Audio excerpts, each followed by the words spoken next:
வணக்கம். இன்னைக்கு ஒரு குட்டி கதை சொல்ல வந்திருக்கிறேங்க. இந்த குட்டி கதையில ஒரு பண்ணையார் வேட்டை நாய வளர்த்தாருங்களாம். அது அவருடைய செல்ல பிராணியா, அந்த வேட்டை நாய் மேல நெறைய பாசம் காட்டினாருங்களாம் பண்ணையார்.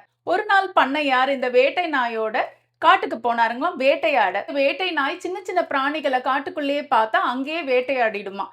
பண்ணையார் ஒரு பக்கமா காட்டுக்குள்ள போனாருங்களாம். இந்த வேட்டை நாய் மறுபக்கமா காட்டுக்குள்ள போச்சுங்களாம்.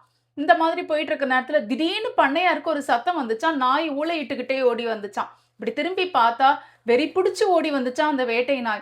பண்ணையாருக்கு என்ன பண்றதுனே புரியலையாம். அவர் மேல தாவி தாவி குதிச்சுதுங்களாம். பண்ணையார் நினைச்சுக்கிட்டாருங்களாம், இந்த வேட்டை நாய்க்கு வெறி பிடிச்சிருச்சு. இத உடனே கொன்னுடணும்னு தன்னுடைய துப்பாக்கி எடுத்து அத சுட்டுட்டாருங்களாம். வேட்டை நாய் பாவமா இறந்து போயிடுச்சுங்களாம்.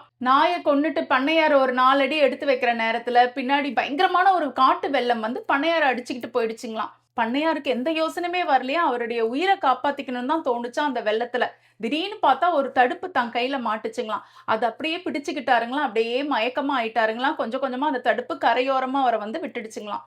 கண்ண தொறந்து பார்த்தா, ஐயோன்னு அழுதாருங்களாம் பண்ணையார். கடைசியா பார்த்தா தான் கொன்ன அந்த வேட்டை நாய் தானாம். பண்ணையாருக்கு இப்பதான் எல்லாம் புரிஞ்சுதாம். இந்த வேட்டை நாய் காட்டு வெள்ளத்த பார்த்த உடனே தான் பண்ணையார சீக்கிரம் இங்கேருந்து ஓடிடுங்கன்னு சொல்லி அது வெறித்தனமா ஊளையிட்டிருக்கு. இது தெரியாம தான் அத கொன்னுட்டோமே, செத்தாலும் அது பண்ணையார் உயிர காப்பாத்திருக்கு தடுப்பா.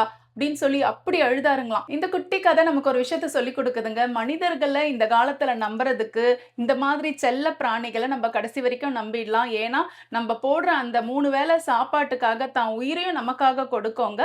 இந்த குட்டி கதை உங்க எல்லாருக்கும் பிடிச்சிருக்கும்னு நினைக்கிறேன். அடுத்த குட்டி கதையில உங்கள சந்திக்கிறேன். நன்றி, வணக்கம்.